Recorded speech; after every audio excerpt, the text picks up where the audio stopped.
कर्नाटक का चित्रदुर्गा जिला, जिसका एक इलाका विदेशी मीडिया के बीच चर्चा का विषय बना हुआ है।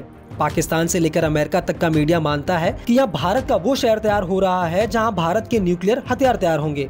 और इस गांव का नाम है चल्लाकेरे, जिसकी आबादी करीब 77,000 है।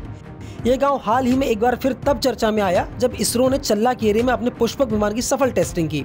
चल्लाकेरे एक ऐसा गांव है जहाँ एक छोटा सा रेलवे स्टेशन है, जहाँ कभी कभी ही कोई ट्रेन रुकती थी। इस गांव को कुछ सालों पहले तक कोई नहीं जानता था, लेकिन कुछ मीडिया रिपोर्ट्स आने के बाद यहाँ ट्रेनें रुकने लगी। गांव में अचानक भीड़ बढ़ने लगी। बाहर से आकर कुछ ज्यादा ही मजदूर काम में जुटने लगे। और अब सवाल ये है कि क्या वास्तव में चल्लाकेरे में ऐसा शहर बन रहा है जहाँ भारत के न्यूक्लियर हथियार तैयार होंगे? और विदेशी मीडिया चल्लाकेरे को भारत की सीक्रेट न्यूक्लियर सिटी क्यों कह रहा है? दरअसल विदेशी मीडिया रिपोर्ट्स का अनुमान है कि चल्लाकेरे में भारत न्यूक्लियर सिटी बना रहा है, जहां परमाणु हथियार निर्माण, यूरेनियम परिशोधन, रिसर्च और रॉकेट मिसाइल संबंधी नए काम होंगे। हालांकि भारत ने इससे इनकार किया है, लेकिन कुछ सालों पहले परमाणु प्रोग्राम के उच्चाधिकारी का कहना था कि हो सकता है भारत यहां यूरेनियम ईंधन को प्रोसेस करे।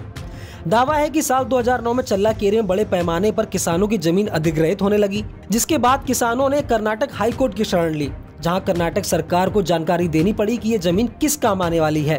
फिर देखते ही देखते बड़े भूभाग पर ऊंची दीवार खड़ी कर दी गई। अब तक यहाँ 10,000 एकड़ जमीन के भीतर दिन रात काम चल रहा है। 4 ऐसे संस्थान एक साथ बनाए जा रहे हैं जो भारत के सामरिक कार्यक्रम को अंजाम देने में साथ साथ भूमिका निभाते रहे हैं। ये चारों देश के शीर्ष साइंस और रिसर्च संस्थान हैं। चारों इस तरह बनाए जा रहे हैं कि उनमें भविष्य में काम शुरू होने के बाद पुख्ता तालमेल रहे, ताकि देश के विज्ञान और रिसर्च संबंधी भविष्य की जरूरतों को तेजी से न केवल पूरा किया जा सके, बल्कि देश को मजबूती भी दी जा सके।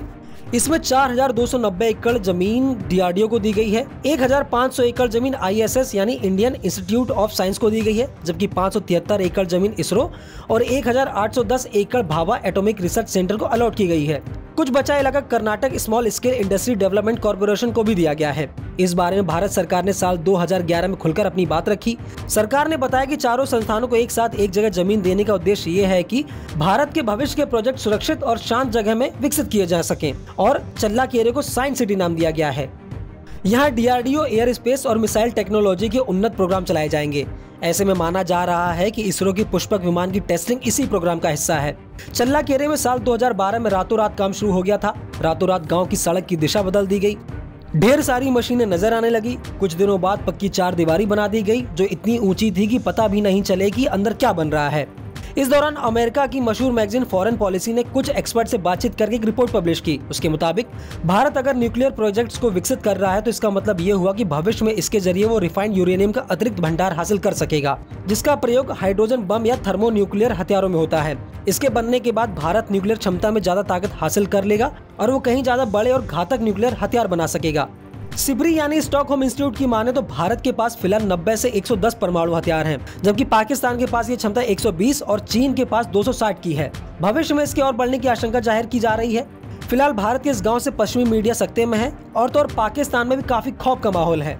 इस खबर पर आपकी क्या राय है, हमें कमेंट करके जरूर बताएं, और ऐसे ही खबरों के लिए बने रहिए न्यूज़ 18 इंडिया ओरिजिनल्स के साथ।